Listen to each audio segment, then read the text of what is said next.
27th November, Wednesday, press meet. Friday, 29 November 2024, relay hunger strike by workers. And the family of relay hunger strike. So continuously 24 hours relay hunger strike. 24 hours relay hunger strike. Saturday, 30th November, rally and public rally. So the Hartal will be on 4/12/2024 Wednesday.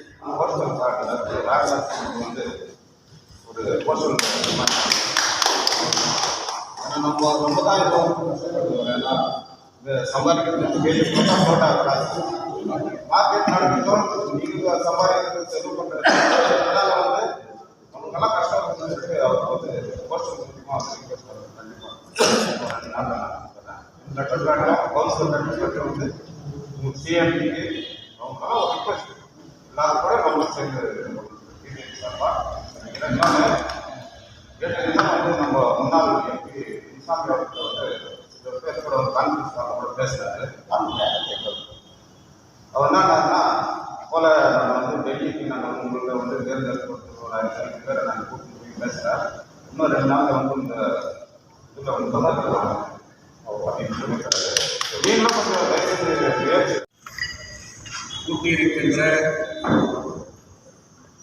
KGF solidarity committee non permanent workers union convener Sivakumar அவர்களே, துணை convener Vijendran அவர்களே, இங்கு கூடியிருக்கிற எல்லா அரசியல் கட்சி அமைப்புகள் எல்லாரும் அங்கே சேர்ந்திருக்கிறோம். இந்த போராட்டம் எப்படி போயிட்டு இருக்குதுன்றது அன்றாடம் பார்க்கணும். ஸோ இந்திய கம்யூனிஸ்ட் கட்சி மூலியமா இந்த விஷயத்தை எங்களுடைய மாநில மாநில எல்லாம் விவாதம் பண்ணி போராட்டம் யார் தலைமையில் நடந்தாலும் போராட்டம் மக்களுடைய பிரச்சனை, ஊருடைய பிரச்சனை. அதனால எல்லோரும் ஒன்று சேர்ந்து அது வலு சேர்க்கிற வேலையெல்லாம் இன்னைக்கு செய்யணுன்ற முறையில் எங்களுடைய இந்திய கம்யூனிஸ்ட் கட்சியுடைய ராஜ்யசபா தலைவர் ராஜ்யசபாவுடைய MP சந்தோஷ்குமார் கேரளா அவர்கள் இன்றைக்கு மரியாதைக்குரிய டிஃபென்ஸ் மினிஸ்டர் ராஜ்நாத் சிங் அவர்களுக்கு உங்களுடைய கோரிக்கைகள் என்னென்ன இருக்கிறதோ பூர்த்தி எல்லா விதமான கோரிக்கைகள் நீங்கள் என்றைக்கு இந்த மெமல்ல பிரச்சனையை உருவாக்கி நீங்கள் எப்படியெல்லாம் போராட்டத்துக்கு வரதுக்கு முன்னாடி என்னென்ன முயற்சிகள் எடுத்தீங்கோ, மேனேஜ்மெண்ட் எப்படியெல்லாம் நிராகரிச்சு, நெக்ஸ்ட் நீங்கள் ஹைகோர்ட்டுக்கு போய் ஹைகோர்ட்டுடைய நிலைகள் என்னென்ன, நெக்ஸ்ட் இங்கே யார் எப்படிப்பட்டவர்கள் தங்க சுரங்க தொழிலாளர்களுடைய பிள்ளைகள் தான் அந்த பெரும்பான்மையானவர்களாக இருக்கிறார்கள். அதிலும் தாழ்த்தப்பட்ட பிற்படுத்தப்பட்டவர்கள் அதிகமாக இருக்கிறார்கள். 20 ஆண்டு 40 ஆண்டுகள் உழைத்து வந்திருக்கிறார்கள். அவர்கள் ஏற்பட்ட அந்த அநீதியிலே நீங்கள் இந்த ஸ்ட்ரைக்ல இம்மீடியட்டா இன்வால்வ் ஆகணும்னு சொல்லி சந்தோஷ்குமார் அவர்களுடைய கடிதத்தை நமது கன்வீனர் அவர்களுக்கு இதை நான் வழங்கினேன். இது எங்கள் கட்சியினுடைய முயற்சி. ஒரு பக்கம் இப்போ என்ன பண்ணணுமோ அந்த வேலையை இன்னைக்கு நான் செஞ்சிருக்கேன். இன்னைக்கு நான் சொல்றது கூட நான் கோர்ட் முடிச்சுட்டு வந்தேன். மேனேஜ்மெண்ட் லாயர் என்ன வாதம் பண்றாரு, இவங்க தொழிலாளிக்கும் எக்ஸிக்யூட்டிவ் வைக்கிறது கோரிக்கை, அவர் கான்ட்ராக்டர்ஸ், அவங்களுக்கு எதுவும் எந்த சம்பந்தம், அவங்கள பற்றி நாங்கள் அவங்க பேச வேண்டிய கான்ட்ராக்டர் எங்களுக்கு வெமலுக்கும் அவங்களுக்கு சம்பந்தம். அவங்க போய் எதெல்லாம் போராட்டம் பண்ணணும் அப்படின்ற விதத்தில் அவர் இன்னைக்கு பண்ணிங்க அவங்க வாதத்தை அவங்க தான் நிற்கிறாங்க. ஸோ தொழிற்சங்க ரீதியாக ALC RLC அங்கே என்ன நெகோசியேஷனு, அங்கே என்ன பேச்சுவார்த்தை அது நடக்கும். ஆனால் இந்த பிரச்சனையை இந்த தங்கவயலுடைய மக்கள் பிரச்சனையாக எடுத்தோமானால்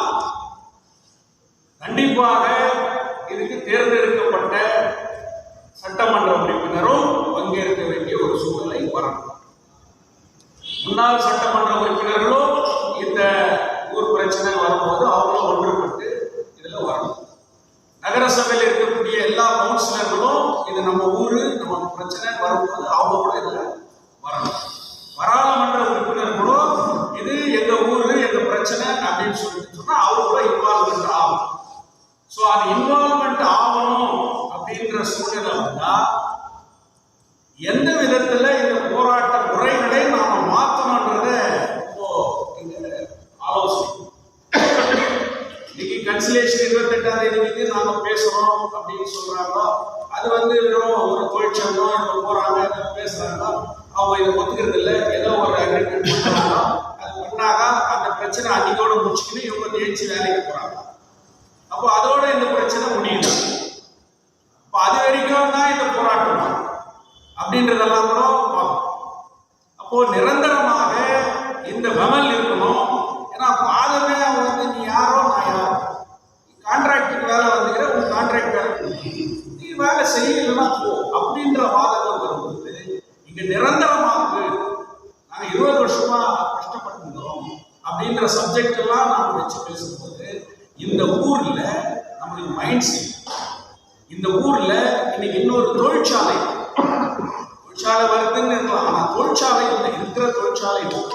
அப்ப இந்த தொழிற்சாலையில வேலை செய்யறவங்க யாரு, அவங்களுடைய எஜுகேஷன், அவங்களுடைய நேச்சர் ஆஃப் ஒர்க்கிங், அவங்களுடைய உழைப்பு, அப்ப அவங்க தயார் பண்ற உற்பத்திக்கு இவங்களுடைய பங்கு. அப்ப இன்னைக்கு வெமல் நேர்ந்ததுன்னு சொன்னா இன்னைக்கு கோடிக்கணக்கில் லாபம் வருதுன்னு சொன்னா அதுக்கு இந்த தொழிலாளர்களுடைய பங்கு இல்லைன்னு சொன்னா, நான் பர்மனன்ட் ஒர்க்கர்ஸுடைய பங்கு இல்லைன்னு சொன்னா அந்த வெமலே இயங்காது. அப்போ இந்த தொழிலாளர்கள் நிரந்தரமாக்கப்பட வேண்டும் அப்படின்னு சொல்லும்போது பாலிசி டிசிஷன் மத்திய அரசு கான்ட்ராக்ட்ல நாம கொண்டு வந்தா இவங்களுக்கு கோரிக்கை வச்சா நாடு ஃபுல்லா கொண்டு வர வேண்டும். இப்படிப்பட்ட பிரச்சனைகள் எல்லாம் இன்னைக்கு எப்படி பேசுறாங்க, எப்படி பேசுறாங்க, பேசுறாங்க. இதை எப்படி எடுத்து போகணும் என்னுடைய ஆலோசனை. இது மக்கள் பிரச்சனை, வாழ்வாதார பிரச்சனை. இங்க இவங்களை நிரந்தரமாக்கணும்ன்ற கோரிக்கை வைக்கிறோமே, அதை ஃபர்ஸ்ட் மக்கள் மத்தியில தெளிவா புரிய வச்சு ஏன் கேட்கறாங்க கோரிக்கை. அப்போ அன்றதை இன்னைக்கு சாதாரண மக்கள் பேசக்கூடிய அளவுக்கு இந்த விஷயத்தை நாம் எடுத்துக்கணும்னு சொன்னா முக்கியமா இந்த ஊரில் எல்லாரும் ஒன்றிருக்கிறது. அப்படிப்பட்ட ஒரு பிரச்சனையை போராட்டத்தை நாம் கொண்டு போகணும்னு சொன்னா கண்டிப்பாக ஆட்சியாளர்களே திரும்பி பார்க்கக்கூடிய ஒரு நிலையை உருவாக்கும். ஏன்னா இப்ப இவங்க தொடர்ந்து இவ்வளவு நாள் போராடி வராங்க, இதுவே இன்னைக்கு ஒரு பெரிய தாக்கத்தை ஏற்படுத்தி இருக்குது. இது மக்கள் பிரச்சனையா இன்னைக்கு நாம கொண்டு போகணும் அப்படின்னு சொன்னா இப்போ ஒரு விதத்துல 28ஆம் தேதி ஒரு கன்சிலேஷன் அழுத்தம் கொடுக்கணும், மேனேஜ்மெண்ட் இவங்க கூப்பிட்டு பேசணும். அன்னைக்கு இந்த பிரச்சனை ஓரளவுக்கு தீர்க்கப்படணும் அப்படின்னு சொன்னா அதுக்கு முன்ன அந்த வகையிலே திரும்பி பார்க்கிற வகையில, அரசாங்கமே திரும்பி பார்க்கிற வகையில ஒரு நம்மளுடைய போராட்ட முறைகளை மாற்றணும்.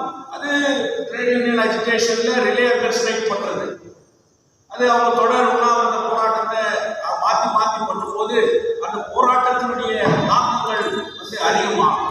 அதே நேரத்தில் இந்த ஊரில் இருக்கக்கூடிய மக்கள் எல்லோரும் இந்த போராட்டத்துக்கு ஆதரவு தரும். வெறும் வராங்க போறாங்க ஒரு விதத்தில் ஆயிடுது. ஒரு 10,000 பேர் 20,000 பேர் இன்னைக்கு திரண்டு மிகப்பெரிய ஒரு பேரணியாகவோ ஒரு மிகப்பெரிய அழுத்தத்தை கொடுக்குற அளவுக்கு நாம கொண்டு வரணும்னு சொன்னா முக்கியமா எல்லா கவுன்சிலர்களுடைய பங்கு வந்ததில்லை. ஏன்னா ஒரு வார்டுலையும் அவங்க தான் மக்கள்கிட்ட போய் இந்த பிரச்சனை, இதுல அரசியல் இல்லை, பட் ஊர் எம்எல்ஏவை தலைமைத்தாங்க, இதுல எல்லா கட்சியும் தலைமைத்தாங்க, எல்லா மார்க்கெட் அசோசியேஷனும் தலைமைத்தாங்க, எல்லா அமைப்புகளும் தலைமைத்தாங்க. இது யார் பெரியவர், இவர் பெரியவர், அவர் பெரியவர் பாருங்க, ரெப்ரஸன்டேட்டிவ் அவங்களே இதுக்கு முன்ன நின்று இதை எடுக்கணும். ஊர் இல்லையா, இந்த ஊர்ல இவ்வளவு பேருக்கு அப்பாயின்மெண்ட் ஆகும், இவ்வளவு பேருக்கு வேலை வேணும், ஊர்ல ஃபேக்டரி எல்லாம் இருக்குது, ஜனத்துக்காக இன்னைக்கு இருக்குது போது அவங்களுக்கு இந்த விஷயத்தை நாமளே எடுத்து சொல்லணும். இப்படி இருக்குது, அதனால நீங்களும் இறங்கி இதில் ஆரம்பித்தீங்கன்னு சொன்னா, நீங்களே இதில் இன்வால்வ் ஆகணும்னு சொன்னா இவ்வளோ பேர் எல்லாரும் மக்களை திரட்டி, தாய்மார்களை திரட்டி, நீங்கள் எல்லா வார்டு கவுன்சிலர்களையும் மட்டும் திரட்டி நீங்களும் இதுக்கு இன்வால்வ்மெண்ட் ஆகி ஒரு மிகப்பெரிய ஒரு ஆர்ப்பாட்டத்திலே பங்கேற்று நீங்கள் ஆதரவு சொன்னால் கண்டிப்பாக இது வந்து மாநில அரசு பார்க்கும். இதில் சித்தராமையா மாநில அரசுக்கு இந்த விஷயம் போகிற அளவுக்கு கொண்டு வரணும். இன்னைக்கு அப்போதான் வந்து இந்த கோலார் டிஸ்ட்ரிக்ட்ல மத்திய அரசுக்கு இந்த மாதிரி பண்ணிட்டு இருக்குங்கிற ஒரு விஷயத்தை மாநில அரசு மாநில அரசு கொண்டு போகணும்னு சொன்னால் இதில் எம்எல்ஏனுடைய எம்எல்ஏ விமர்சனம் இல்லை, எம்எல்ஏவே இன்வைட் பண்ணுறது, எம்எல்ஏவே இதில் பங்கேற்கும். இதை நாம் எம்எல்ஏ கன்வென்ஷன் இது கவுன்சிலர் கவுன்சிலர் முனிசிபாலிட்டியில் இன்னைக்கு ஒரு ஸ்பெஷல் மீட்டிங்கை பண்ணி இந்த மாதிரி ஒரு இந்த தொகுதியினுடைய இவ்வளோ மக்கள் இருக்கிறது வேலை வாய்ப்பு இவ்வளோ நாளாக உக்காந்துக்கிறாங்க, இவங்க பிரச்சனையை அரசு கவனம் செலுத்தணும் அப்படின்னு சொல்லிட்டு ஒரு ரெசல்யூஷன் பண்ணுறதுக்கு இன்னைக்கு இம்மீடியட்டாக ஒரு கமிஷனர்கிட்ட பேசி டிசி கிட்ட பேசி எம்எல்ஏ கிட்ட பேசி முனிசிபாலிட்டியில கூட ஒரு அவசர கூட்டத்தை கூட்டி 35 கவுன்சிலர்களை உட்காந்து இவங்களுக்கு ஆதரவாக இவங்களுக்கு போராட்டத்துக்கு ஆதரவாக ஒரு ரெசல்யூஷனை கொண்டு வர்ற முயற்சிகள்லாம் நடக்கும் போது என்ன ஆகும், அரசாங்கத்தினுடைய இது வந்து போகும். ஸோ அந்த விதத்தில் இந்த போராட்டங்களை கொண்டு வரும். அதில் ரிலே அண்டர் ஸ்ட்ரைக் பண்ணுறது சரி, தொழிலாளர்கள் அதுக்கு தயாராக இருந்தால் மக்களுடைய ஆதரவு வெறும் அவங்க மட்டும் உட்காந்து அங்கே யாரும் ஆதரவு இல்லைன்னும் போது அந்த இது வந்து பண்ணணும்.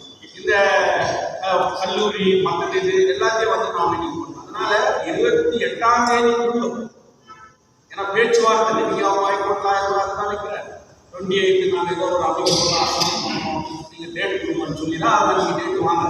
அப்போது 28 ஒரு அழுத்தம். அப்போ அந்த 28 அழுத்தம்னு சொல்லும்போது இங்கே கேஜிஎஃப்ல ஒரு மிகப்பெரிய ஒரு தாக்கத்தை ஏற்படுத்துற அளவுக்கு ஒரு போராட்டத்தை பண்ணால் இவர்களுடைய பிரச்சனை அன்னைக்கு ஓரளவுக்கு சால்வாக இல்லையானது பார்த்தீங்கன்னா அடுத்த கட்டத்துக்கான கண்டிப்பாக இந்த ஊர் வந்து நடக்கும். அது வந்து சும்மா கூட்டிகிட்டு இல்லை, மொத்த பேரும் வந்துன்னு சொல்லி கூட்டிகிட்டு மொத்த பேரும் நாமும் இந்த ஊரில் ஆர்ப்பாட்டங்களை பண்ணுறது, ஒரு பேரடியாக பண்ணுறது, ஒன்றா சேர்ந்து நிற்கிறது, இப்படிப்பட்ட வந்து பண்ணிட்டு ஒரே இடத்துல அனைவரும் ஒன்று திரண்டார்கள் அப்படின்ற மாதிரி எல்லாத்தையும் பண்ணிட்டு அவங்க கடையை சாத்திட்டு அவங்க போகிறது வந்து பண்ணிட்டு கூட இதில் மாணவர்கள், இளைஞர்கள், தாய்மார்கள், நடைகள் எல்லாரும் ஒரு இடத்துல சேர்ந்து இன்னைக்கு ஒரு பெரிய ஒரு ஆர்ப்பாட்டம் பண்ணுறாங்கன்ற மாதிரி இதை வந்து கொண்டு போனோம். இது ஒரு மக்கள் பிரச்சனையா மாற்றுறதுக்கு இந்த அமைப்பு என்னென்ன விதத்தில் முயற்சி எடுக்கிறோம் அந்த முயற்சியை இந்திய கம்யூனிஸ்ட் கட்சி இதில் பங்கேற்கும், அதுக்கு ஆதரவாக நிற்கும். எல்லா விதத்திலையும் நாங்கள் கூட கட்சி சார் என்னால் முடிஞ்ச உதவினா ஒரு 6 ஃபிட்னஸ் ஆகும். ஃபிட்னஸ் ஆகும் வந்து என் கட்சியில் 2 சப்ஜெக்ட். ஒரு சப்ஜெக்ட் கர்நாடகாவில் இருக்கிற எம்எல்ஏ மீட்டாமல் நீங்கள் குரூப்பாக பிரிச்சுட்டு பப்ளிக்கு கூட கூட்டு போயிட்டு அவங்ககிட்ட போய் லட்டு கொடுக்கணும். எங்கள் பிரச்சனை சால்வ் பண்ணும்போது இல்லை சொல்லிட்டா 2வது சப்ஜெக்ட் ஒரு ஃபேக்டரி நடக்கிறதுக்கு 4 பில்லர். ஒரு ஃபேக்டரி நடக்கிறதுக்கு 4 பில்லர். ஒரு பில்லர் என்ன எம்ப்ளாய்ஸ், இன்னும் 3 பில்லர் இருக்குது. அந்த பில்லர் வீக் பண்ணும். ஸ்டேட் கிட்ட உட்காந்து கத்திருந்த ஆள் இந்த வீக் பண்ணதுன்னா எவ்வளோ மெம்பருக்கு சப்ளை அவங்கள போய் மீட் பண்ணுங்க. தயவு செய்து நீ சப்ளை பண்ணாங்க. டிரான்ஸ்போர்ட் இருக்கலாம், டிரான்ஸ்போர்ட் இல்லைன்னா பெம்மல் இல்லை, அவன் சப்ளை பண்ணான். அந்த டிரான்ஸ்போர்ட் கார் போய் பார்க்கணும், அவனுக்கு போய் லெட்டர் கொடுக்கணும். தயவு செய்து நீ வண்டி அப்பாத. உங்ககிட்ட அந்த எம்ப்ளாயிஸ் டிரான்ஸ்போர்ட்ல இருக்கிற எம்ப்ளாயிஸும் சப்ளை இருக்கிற எம்ப்ளாயிஸும் உங்ககிட்ட லிங்க் இருப்பாங்க. அவங்க மூலமா அவங்களுக்கு பில்லர் வீக் பண்ணா இந்த போராட்டத்துக்கு யூனியனும் பயப்படுவான், அவன் அப்பனும் பயப்படுவான். இல்லைன்னு கேட்டா சும்மா நாங்கள் கதை பேசிட்டு நீங்களும் மீட்டிங் ஆகுறீங்களா, நீங்க குரூப்பா போய் ஒர்க் பண்ணா எங்களை கூட கூட்டு போனாது தேவைப்பட்டா கூட்டு போனா பிசினஸ் சால்வ் ஆகும். அவங்களுக்கு தொந்தரவு வைக்கிறோம். நம்மளுக்கு கேண்டீன் அரிசி கிருஷி அப்பளுக்கு நம்ம சாப்பாடு எதுவும் பண்ணலாம். எத்தனை வர முடியுமா ஒரே நாள் அவனை போய் பிடிக்கணும். நீ பண்ண வச்சுக்கோ, நீ எத்தனை பண்ண வச்சுக்கோ, எவ்வளவு பூச்சி போட்டு சாப்பாடு உங்களை கேஸ் ஆயிடுது, நீ தான் ரெடி பண்ணி கொடுத்த சொல்லிட்டு உங்களுக்கு கேஸ் ரெடி பண்ணிருக்கோம் சொல்லிட்டு பையன் காமிச்சு அவனுக்கு பையன் காமிக்க வச்சுட்டு நாட்டம் நடத்துறேன். இப்ப பையன் காமிக்கிறாரு, கேட்டாச்சு, ரிக்வெஸ்ட் பண்ணியாச்சு, பேசி ஆயிடுச்சு, லட்டு கொடுத்தாச்சு, எம்பி ஆயிடுச்சு, எம்எல்ஏ ஆயிடுச்சு, கவுன்சிலர் ஆயிடுச்சு, எல்லாம் ஆயிடுச்சு. இப்போ பையா காய்கறி ஸ்டார்ட் பண்ணுங்க டிரான்ஸ்போர்ட் யார் சப்ளைஸ்க்கு அவங்க தெரியல பெம்பல்ஜி அந்த சப்ளைஸ் நீங்கள் யூனிட்ஸ் நம்ம சேர்ந்து அவங்களுக்கு பிடிச்சா தான் இந்த டீக் ஆகும் இந்த ஆகாது எம்எல்ஏ கொடுத்து எம்பி எல்லாம் கொடுக்கணும் அவங்க கூட பார்க்கணும் போராட்டம் தயவுசெய்து ஒரு வார சப்ளை சத்திய போராட்டம் கேட்டா இவங்க லாபம் அவங்க கணக்கு காமிக்கணும் இல்லையா கவர்மெண்ட் என்ன லாபம் வந்து சொல்லணும் இல்லையா இந்த மாசம் நீங்க அப்பே இந்த அடுத்த மாசம் எப்படி உங்க குடும்பம் நடத்திட்டு வருது அதே அவனும் அடுத்த மாசம் எப்படி அவன் குறைச்சல் கொடுக்குறது அவன் சப்ளை எப்படி கொடுக்குறது அவன்கிட்ட நாளைக்கு எவ்வளவு கேள்வி கேட்பான் ஏன்டா ஜோதி சப்ளை பண்ணல நீ என்ன பண்ணிருக்க அந்த நோவு எடுத்துருவாங்க அந்த போராட்டம் அவங்க ரிக்வஸ்ட் பண்ணி கேளுங்க அவங்க எங்க தெரிஞ்ச மாதிரி அவங்க கூட நிற்பாங்க அவங்க நின்னாச்சுன்னா ஒரு 2 நாள் 3 நாள் ஜட்மெண்ட் ஆகிடும் உங்களுக்கு இதாக அவங்க சப்ளை பண்ண ஒரு நாள் டிரான்ஸ்போர்ட் சின்ன சின்ன ஃபேக்டரி பெம்பல் சப்ளை ஒரு 5 பெம்பல் சப்ளை கொடுப்பாங்க பெங்களூர்ல கிட்ட ஒரு 200 ஃபேக்டரி இருக்கும் உங்க டீசர்ட் உங்களுக்கு தெரியும் உங்களுக்கு கூட வேலை செய்யறவங்களுக்கு தெரியும் எந்த ஃபேக்டரி வச்சிருக்கிறாங்க எங்களுக்கு சப்ளை வந்து அவங்க போய் குரூப் ஆஃப் நட்டு கொடுக்கணும் பாருங்க அப்பாத ஒரு வாரத்துக்கு சர்க்கு எதுவுமே அப்பாத பாருங்க அப்போ இந்த பெம்பல் ஆர்கனைசேஷன் என் பேர் நான் மாற்றி வச்சுக்கிறேன் இது ரிக்வஸ்ட் இது பண்ணி பாருங்க நீங்க 100% சக்சஸ் இருக்கும் ஏஜென்ட்னா டோட்டல் கிடைக்குது நீங்க போராட்டம் பண்ணணுமா லேடிஸ் வருவா லேடிஸே ஒரு போராட்டம் வராங்க எல்லாம் ரெடியா இருக்கிறாங்க ஒன்றும் இல்லை யாரும் வந்து பிரச்சனை இல்லை பிரச்சனை கேட்டனா பெம்பல்காருக்கு தொன்று கொடுக்கும் அவங்க தொன்று கொடுத்தா நீங்க சக்சஸ் ஆகுது கொடுத்தா வழி இல்லை லாஸ்ட் போராட்டம் கட்டாங்க சப்ளைஸ் நிற்க வைக்கும் பர்ச்சேஸ் நிற்க வைக்கும் அவங்க தானே ஒழிக்கிறாங்க இந்த 2 வார்த்தை பேசி ரொம்ப நன்றி நண்பர்களுக்கும் பெரியோர்களுக்கும் வணக்கம் தெரிவிச்சுக்கலாம். இந்த போராட்டம் வந்து 24 நாளாவது நடைபெற்று கொண்டிருக்கிறது. இப்போ சாமிலாம் சொன்ன மாதிரி நான் ஒரு வராங்க அவங்க சாப்பிட்ட ஒரு வாழ்க்கை ஏதோ சொல்லிட்டு அவங்க போயிடுவாங்க. இது இதோட தான் நின்று இருக்குது. இது வந்து கேட்க பட்ஜெட் இஷ்யூன்னு சொல்லிட்டு அது ஏன் பொதுமக்களுக்கு ஏன் தெரிய மாட்டேன்னு சொல்லிட்டு எனக்கு தெரிய மாட்டேன். 30,000 பிஜிஎம்எல் தொழிலாளர்கள் வேலை செஞ்சாங்க. அந்த பிஜிஎம்எல் நம்ம முடிட்டோம் அப்பதான் போடுறோம் தகவல் கொடுத்தாங்க. அதே மாதிரி ஒரு 5,000 பெம்பல் தொழிலாளர்கள் வேலை செய்தாங்க. இன்னைக்கு 1000 சென்று இப்போ கடைசியில் வந்து எம்ப்ளாய்மெண்ட் இருக்கிற டிசிஎல் எம்ப்ளாய்மெண்ட் வந்து டிசிஎல் சார்பு ஒரு சரியான ஊதியமாக இல்லை. இவ்வளோ பிரச்சனை வந்து நம்ம கேஜப்லாம் நடந்துட்டு இருக்குது. நம்ம தகவல் மக்கள் அனைவரும் நம்ம எல்லாம் வேலைக்கு பார்த்துருக்கோம். எங்களுக்கு தெரியுது இதை வந்து போராட்டம் பண்ணுறாங்க ஒரு இடத்துல உட்காந்துருக்காங்க அவங்களுடைய கடமை அவங்க செஞ்சுருக்கிறாங்க. இதில் வந்து மற்ற அமைப்புகள்